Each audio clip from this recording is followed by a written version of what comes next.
The National Teachers Union is currently holding their National Elective Conference in Boksburg.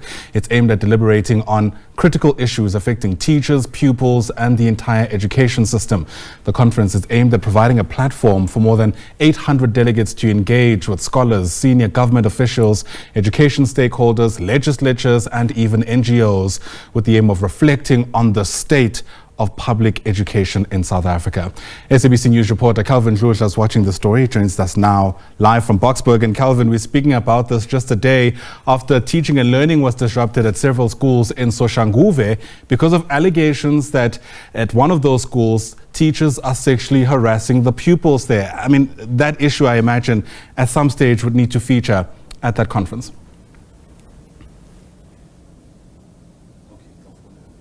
Yes, good morning to you, Ayanda, and to our SABC viewers at home. Natu is holding a conference.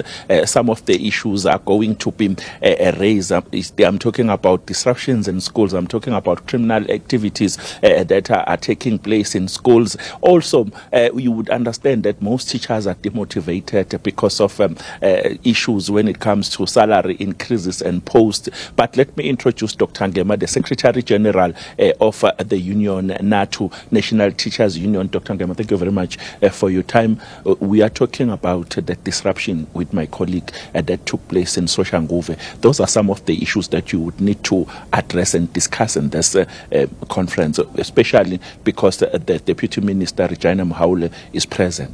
Thank you very much, Calvin, and we really appreciate the opportunity as National Teachers Union to speak to these matters. Very importantly, we are gathered here at this 107th conference of the National Teachers Union. Very first time for National Teachers Union to host this conference outside KZN. It's a huge milestone for the National Teachers Union, so we are very much excited.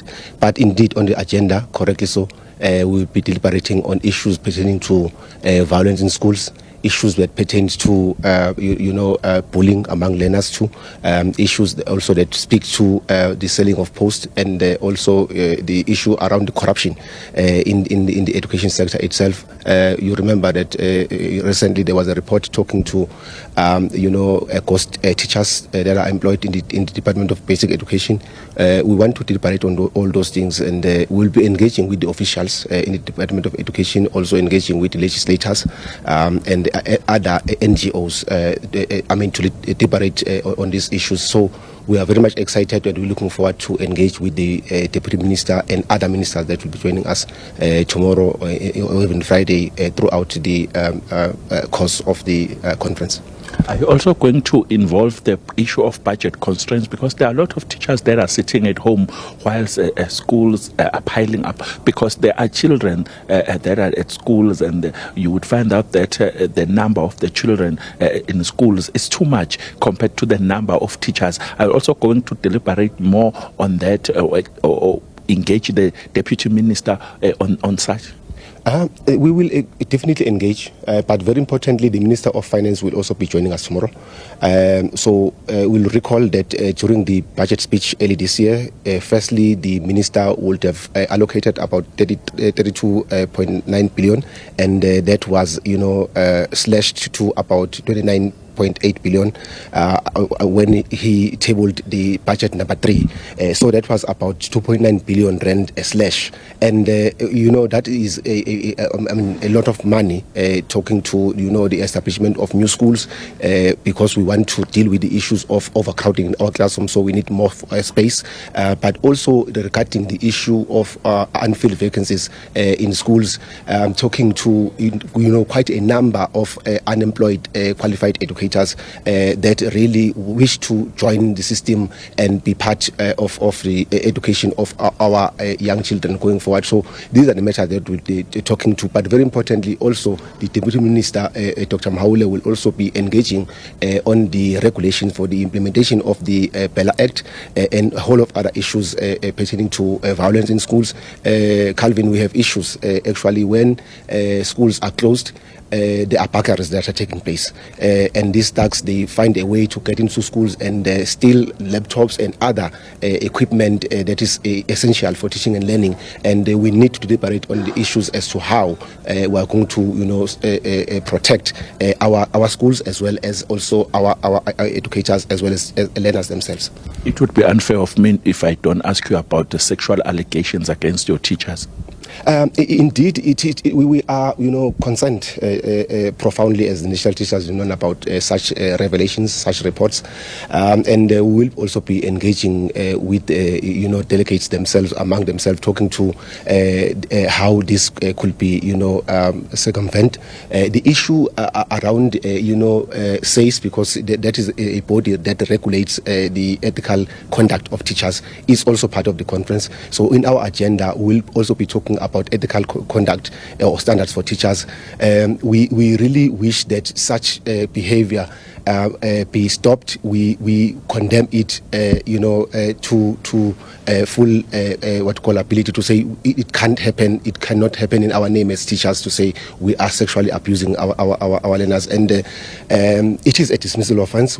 Our teachers must know that, meaning, should they engage themselves into these acts, they must know that they may as well kiss their employment goodbye, because we really wish to root out such elements from our system.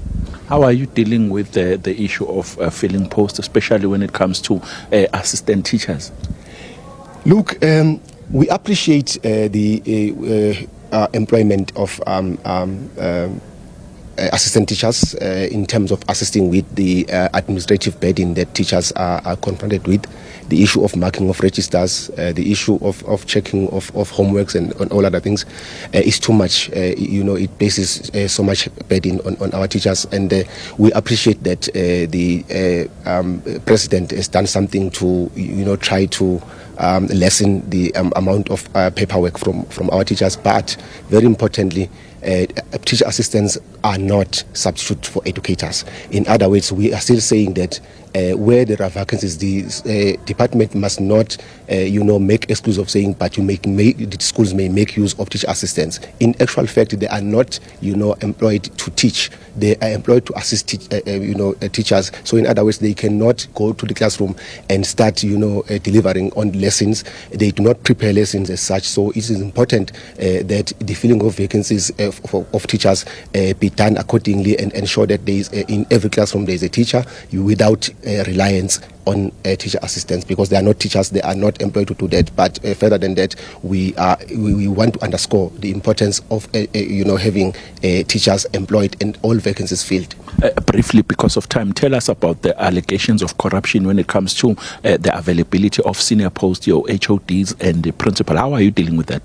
As Labour at a level of the Education Labour Relations Council would have agreed with the Department of Education to say this thing needs to be investigated.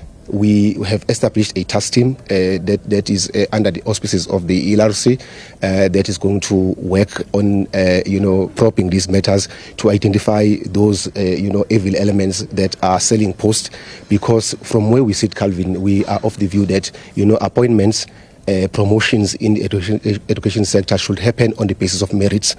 Qualified and well-experienced people should be identified and be, promoted into senior management posts. It cannot happen that it cannot be right that we, promote people on the basis that they've got so much in their pockets. Thank you very much. We'll meet inside. That was Dr. Ngema, the Secretary General of the National Teachers Union, engaging more on what is expected to take place inside here. Also, he is touching on issues of corruption, saying that they will have to engage the Deputy Minister, Regina Mhauli, which I'm told that she is inside the hall. So now we have to pack our bags and get inside so that we can be able to cover that conference. For now, back to you in studio. All right, Kelvin Dludla will allow you to get to it. Kelvin is live to us there from Boksburg.